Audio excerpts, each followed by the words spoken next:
impact upon the black masses.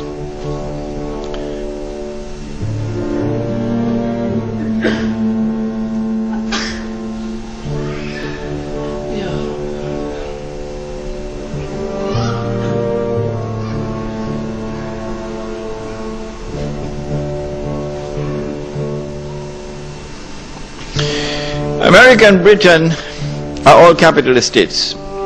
Policies built upon interests. Regarding Israel, it has always been a tool of the capitalist state. It derives its legitimacy and strength from these states. Israel and Jews are cowards. How can Israel take on the Muslims? Isn't it the US, with its build-up of troops, that is preparing to take on the Muslims? My answer is, wait and see. Wait and see. I have used the hadith to describe a reality in which one ruling state is about to give way to another. So my analysis comes out of the hadith. This analysis comes out of political analysis, using normal tools of political analysis. I think this would be a valid analysis for someone using normal tools of political analysis. But someone using the Quran and Sunnah would understand that this is not correct.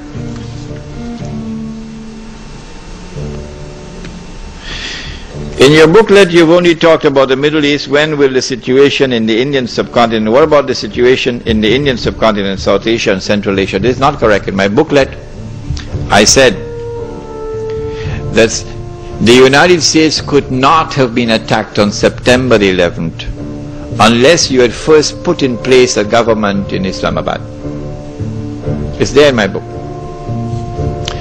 They had to first put their man in Islamabad before they could attack the United States on September 11th. And so all that drama in the sky about an aeroplane running out of fuel, that belonged to Hollywood. That belonged to Hollywood. Nawaz Sharif, the Prime Minister, was absolutely correct when he said that this was a conspiracy hatched against me. So that I could be removed from power, and so that this government could be put in place. No elected government of Pakistan could ever have consented to the United States using the territory of Pakistan to attack Afghanistan. That is suicide. No government would have done that. Not even the worst government of Pakistan would ever have done that. So you had to have a Jewish government in Pakistan, a government established by the Jews to serve the Jews. You could have had a government in Pakistan would allow the United States to use the territory of Pakistan to attack Afghanistan. So don't say that I did not speak about the subcontinent. What role will Iran play in the upcoming rising from Khorasan? This is tomorrow's lecture. No, yeah, tomorrow is Imam al-Mahdi? Yeah, tomorrow.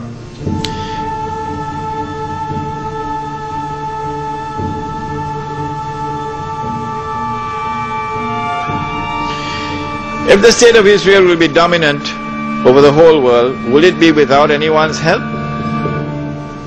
If the answer is yes, then what does it mean by Allah's word, illa bihablim min Allah? When the Jews boasted of what they did to Nabi Isa alayhi salam, okay, that was the last straw. Then Allah's curse came upon them.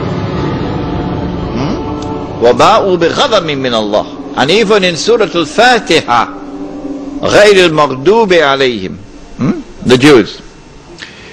Now their fate around the world is to live in misery, to live in poverty,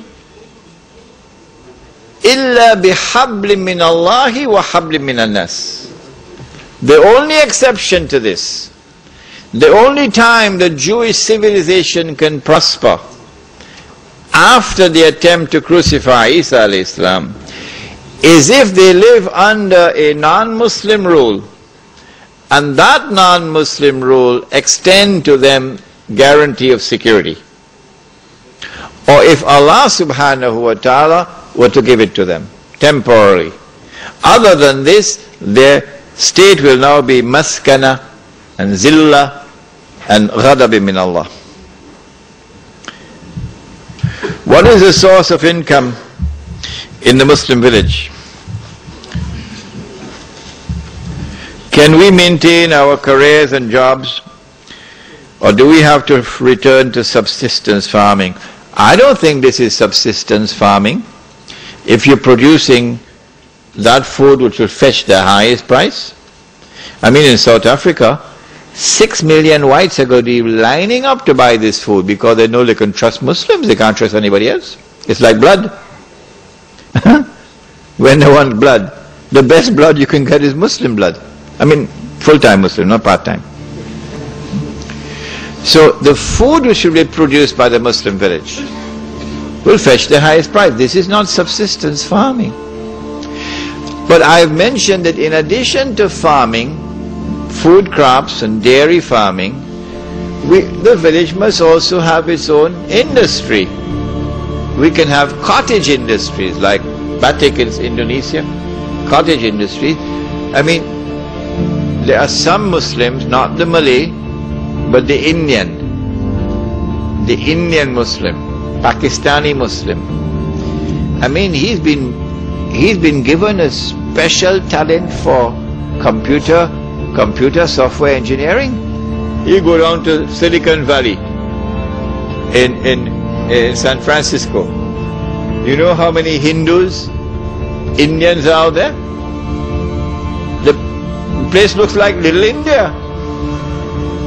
Huh? Silicon Valley looks like Little India because, of course, the Hindus are the ones who have taken the market. It's also because of a special aptitude that Allah has given to a people. Wallahu anbatakum min al-ardi nabata. Allah has caused you to emerge from the earth like trees and plants, and some trees are for timber, some are for shade, some are ornamental. So these are people who have been endowed the aptitude for this kind of work. Inna sa'ayakum la shatta, another ayah. So why can't we, from the Muslim village, why can't we have software engineering companies operating out of the village? Huh? How can we implement Islam in this country? How can we apply two systems in one country? In your Islamic village, will we have the power to set up political, economic and judicial institutions? What will the Australian government have to say? This is Australia, but we already have a case study of Hama in Syria in 1982. The answer is, so long as you do not threaten the state, and so long as you enforce the Quran and the Sunnah, you have one more actor in the equation now. And that actor is fa'alul lima yurid. He has the power to do whatever he wants. That actor is Allah subhanahu wa ta'ala. And in Surah Al-Kahf of the Quran, He has declared that if you disconnect, يَنْشُرْ لَكُمْ رَبُّكُمْ مِرَحْمَتِهِ, He will shower you with His rahmah. If, however, the government, not necessarily Australia, the government comes after you even in a remote village,